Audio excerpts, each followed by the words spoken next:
श्री शिवाय नमस्तुभ्य मित्रों। जय महाकाल, हर हर महादेव।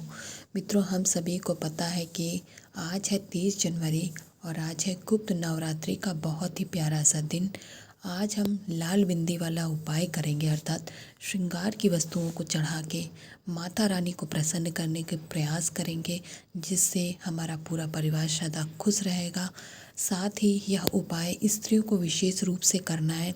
अगर अविवाहित स्त्रियां हैं तो वह भी कर सकती हैं, बशर्ते कुछ चीज़ों को ध्यान में रखते हुए। तो चलिए मित्रों, जल्दी से वीडियो को कर देते हैं स्टार्ट।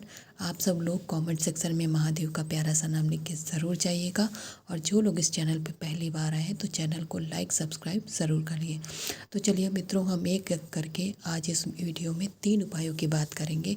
तो चलिए बात कर लेते हैं आज के हम पहले उपाय की, जो कि हम करने वाले हैं संकट मुक्ति का उपाय। जी हाँ मित्रों, इस उपाय को करने के लिए आपको आवश्यकता पड़ेगी मित्रों इस तरीके से श्रृंगार के एक पैकेट की। मित्रों, आजकल तो बहुत ही आसानी से मार्केट में पैकेट में पूरा ही 16 श्रृंगार का सामग्री आसानी से मिल जाती है। उसमें उतनी ही मिलती है जो हमें पूजन में प्रयोग करनी होती है, पूजन में हमें माता को समर्पित करनी होती। क्योंकि गुप्त नवरात्रि का यह पावन पर्व है, तो माता को श्रृंगार चढ़ाने का बहुत विशेष महत्व होता है। वैसे तो हमें 16 श्रृंगार समर्पित करना चाहिए, इससे हमें बहुत अधिक पुण्य मिलता है। लेकिन किसी कारण से अगर आपको 16 श्रृंगार नहीं मिल रहा है तो यहाँ पे आप कुल 5 श्रृंगार ज़रूर मुख्य रूप से ले लीजिएगा। इसके साथ ही आपको एक लंबी बाती का दीपक तैयार करना है, जिसे हम घी से प्रज्वलित करेंगे। तो आप मिट्टी का दिया कोई ले लीजिएगा, उसमें लंबी बाती लगाइएगा और उसमें घी लेके आपके घर के आसपास जो भी मंदिर हो, चाहे लेकिन वो माता का ही मंदिर होना चाहिए, उसमें चाहे जिस माता की मूर्ति स्थापित हो, इससे कोई फ़र्क नहीं पड़ता, कोई भी परेशानी वाली बात नहीं है। आपको केवल माता रानी के मंदिर में जाना है। जो आप श्रृंगार की वस्तुएं लेके गए हैं अपने साथ में, चाहे तो 16 चाहे तो 5, आप उन्हें इस तरीके से माता रानी के चरणों में समर्पित करेंगे। इसके बाद में माता रानी से आपको अपने घर में जो संकट आ गया है, जो दूर ही नहीं हो रहा है, आप उपाय कर रहे हैं लेकिन नहीं दूर हो रहा है, उस संकट को निवारण करने का माता से अनुनय विनय करने के बाद में आपने जो एक घी का दिया लिया उसे आप प्रज्वलित करेंगे।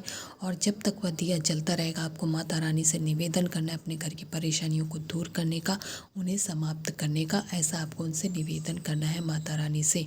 इसके बाद जब वह दिया ठंडा हो जाए, बुझ जाए, आपको माता रानी का आशीष लेके उनकी विनती करने के बाद जो आपने श्रृंगार का सामान चढ़ाया है माता रानी के चरणों में, उसे आप उठा लेंगे, माता रानी का आशीर्वाद ले लेंगे। इसके बाद में उसी मंदिर के पुजारी को आपको वह पूजन सामग्री दे देनी है। यदि वह पुजारी की पत्नी है, आपको मिल जाती, तो आप अपने हाथों से उनको दे दीजिएगा सुहाग का सामग्री। इससे आपको बहुत लाभ होगा, आपको बहुत पुण्य मिलेगा और आपके घर का जो संकट है वह समाप्त हो जाएगा। तो मित्रों, इस प्रकार से आप गुप्त नवरात्रि वाले दिन इस पहले उपाय को ज़रूर करिएगा, आप लोगों को लाभ होगा।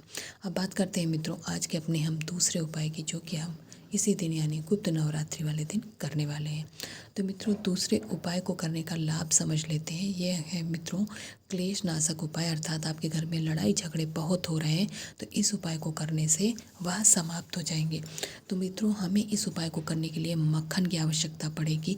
अगर आपके घर में मक्खन है तो बहुत अच्छा, अगर नहीं है तो आप मार्केट में बहुत ही आसानी से मक्खन मिल जाता है, 10-15 रुपए की डिब्बे में आसानी से मिल जाएगा। आप वह मक्खन ले आइएगा। उस मक्खन को किसी कटोरी में, अगर अधिक है तो किसी कटोरी में थोड़ा सा निकाल लीजिएगा, चम्मच से 2 चम्मच, इतने ही मक्खन से हमारा उपाय हो जाएगा। इसके साथ ही मित्रों हमें एक और चीज़ की आवश्यकता पड़ेगी, वह है झंडा। जी हाँ मित्रों, इस तरीके से आपको तिकोना वाला झंडा लेना और जिसमें माता जय माता दी या माता रानी लिखा हो, वही झंडा ही आपको लेना है मित्रों। केवल और केवल एक झंडा लेना है। मार्केट में बहुत आसानी से जिसमें पूजन सामग्री मिलती है, उस दुकान में आपको आसानी से झंडा मिल जाएगा, 5 से 10 रुपए का ही मिलता है। उस झंडे को ले लीजिएगा। इसके बाद जो आपने मक्खन लिया, उस मक्खन को आपको इस झंडे में उसी के आकार में इस तरीके से मक्खन को बहुत अच्छे से लगा लेना है मित्रों। लगा लेने के बाद यह झंडा जब आपका तैयार हो जाएगा, इस झंडे को आपको लेना है जिसमें आपने मक्खन लगाया है। इसके बाद में जो घर के आपके पास में मंदिर हो, इस बार मूर्ति के पास नहीं बल्कि आपको मंदिर जाना है, जो भी आपके घर के पास में पड़ता है उस मंदिर में यह झंडा आपको लेके जाना। और याद रहे मित्रों, हम स्त्रियों को झंडा नहीं लगाना होता है, वर्जित होता है, ठीक है मित्रों। तो आप इसका जाएंगे, वहाँ पे पूजन इत्यादि करेंगे। पूजन इत्यादि करने के बाद में आपको यह झंडा उसी मंदिर में लगवाना है। लेकिन याद रहे, जितना इस ऊंचाई पे यह झंडा पहले से लगा हुआ है, इसी ऊंचाई पे लगाना ज़रूरी नहीं है मित्रों। जहाँ तक आपका हाथ पहुँच पाए वहाँ तक ही उस झंडे को लगवा लीजिएगा। आप स्वयं मत लगाइएगा, मंदिर के पुजारी से या किसी अन्य जो मंदिर में उपस्थित है किसी से भी आप उस झंडे को लगवा लीजिएगा मित्रों। इतना करने मात्र से ही माता रानी आपके घर का जो क्लेश है उसे दूर करेंगे। आपके घर में शांति का वातावरण हो जाएगा। जो अशांति फैल गई है वह सब दूर हो जाएगी। तो मित्रों, इस प्रकार से आप 30 जनवरी के दिन इस दूसरे उपाय को भी करने का प्रयास करिएगा मित्रों। इससे आप लोगों को लाभ होगा। अब बात करते हैं मित्रों 30 जनवरी गुप्त नवरात्रि के आज के अंतिम उपाय की, जो कि हम करने वाले हैं मित्रों धन लाभ के लिए। जी हाँ मित्रों, हमारे घर में यह बहुत ही आम परेशानी है कि पैसा तो आता है लेकिन टिकता नहीं है। तो उस परेशानी से निजात पाने के लिए आपको लेना है मित्रों पीला चंदन। इसके साथ ही आपको यहाँ पर बेलपत्र की आवश्यकता पड़ेगी मित्रों। और कितनी बेलपत्र? यहाँ पे आपको 3 बेलपत्रों की आवश्यकता पड़ेगी। इसके बाद जो आपने पीला चंदन लिया, उसी पीले चंदन की तीनों पत्तियों के बड़े वाले हिस्से पे आपको इस तरीके से चंदन लगा देना है। इसके बाद जो ये छोटी वाली पत्तियाँ, इन पे लाल चंदन का आपको एक एक करके बिंदी लगा देनी है रिद्धि सिद्धि माता के नाम से। समझ गए मित्रों? पीला वाला चंदन आपको बड़ी वाली पत्तियों पे लगाना है और छोटी वाली पत्तियों पे लाल चंदन लगाने के बाद इन पत्तियों को लेके आपको फिर से आपके घर के नज़दीक में जो माता रानी का मंदिर है वहाँ पे जाना है। समझ गए मित्रों? जो माता रानी का मंदिर है वहाँ पे जाएंगे आप इस बेलपत्र को लेके। इन तीनों ही बेलपत्रों को उसी क्रम में आपको यहाँ पे रख लेना है जिस क्रम में आपने वहाँ पहले चंदन लगाया है, बिंदी लगा के इन्हें सजाया है, ठीक है। और यहाँ पे इनको रखने के बाद आपको एक मंत्र का स्मरण करना है मित्रों। यहाँ पे कौन सा मंत्र? जो कि माता लक्ष्मी का है।